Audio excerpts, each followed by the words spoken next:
Okay, welcome back to the Edge. Time for our Game Time segment. Tonight we take a look at boys and girls basketball, wrestling, hockey's getting going, and more. Joined, as always, by our Doug Ritchie and some exciting games of the week this week. Boy, it seems like we've gotten great ones so far this year. Yeah, I went to the FVA this week for two really good ones, and the one that really stood out was Kaukauna-Kimberly boys.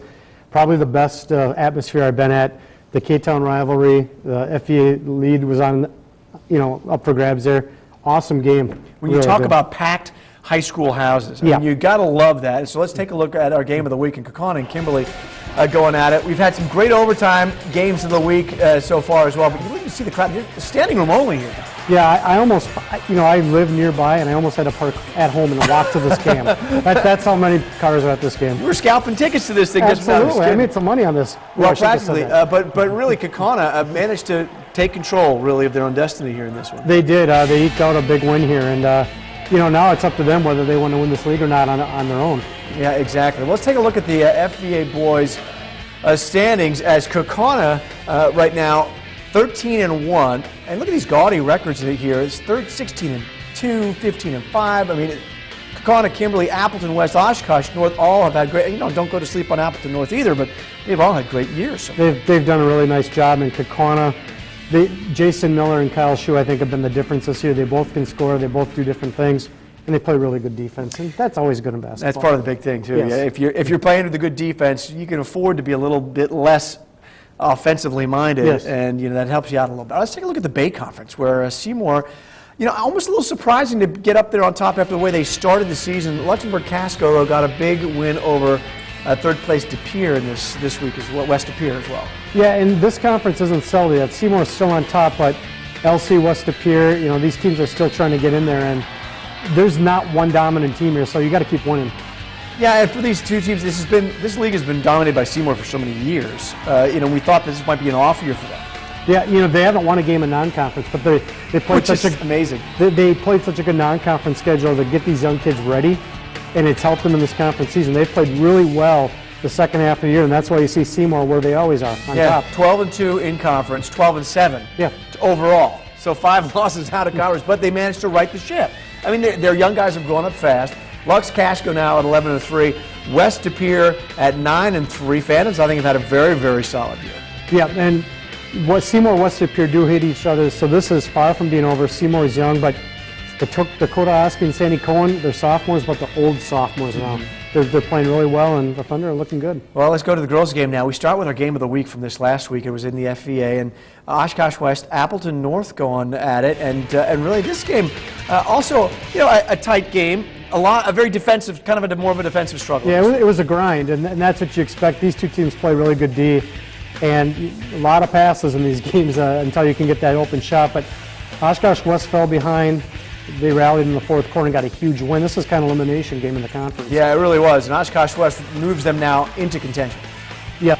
Huge win, especially after that loss to Kimberly last week, and hopefully it's a springboard for us moving forward the rest of conference play and into the tournament. And we're going to need that down the road too, and that's kind of how we started the season out and why we were successful in the beginning of the season. We had more players contributing offensively. Well, you take a look now at the FVA, and like we said, Oshkosh West kind of jumps in there, and look at this. You've got 4 teams within a single game of each other. All these teams very similar. I mean, we still have some. Because the girls are a week behind the boys, we still have some battle to go. Yep. Kimberly gets Appleton East yet. Final Act gets Oshkosh West. Appleton North gets Appleton East. Far from being over here. Yeah, absolutely. And like you said, Appleton North still right there, kind of in the mix there as well. Because those are. That's part of the importance as well, as we said with the FVA being so tight. Let's talk undefeated now, Doug, as we're getting down to the last couple of weeks of the boys' schedule.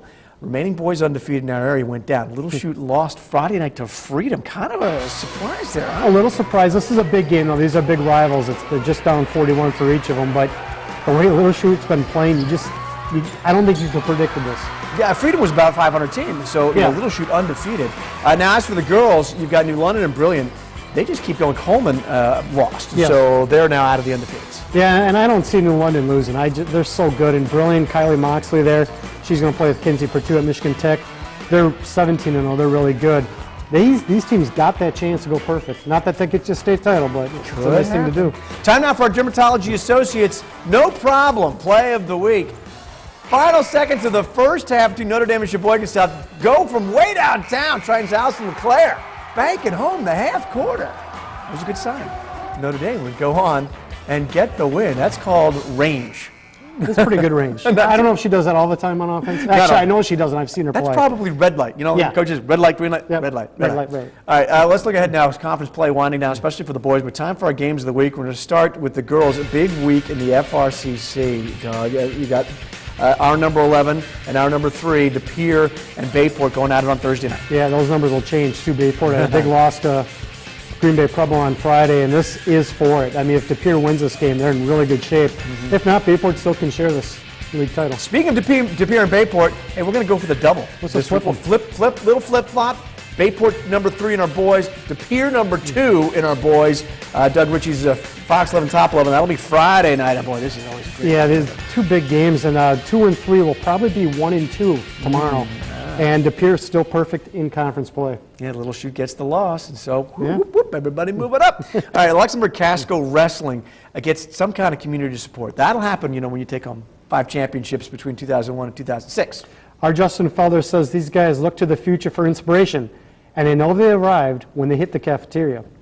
Actually, I got a high five from a lunch lady today for winning. Getting my food on Friday, and even the lunch lady said, good luck tonight, we're going to be there watching.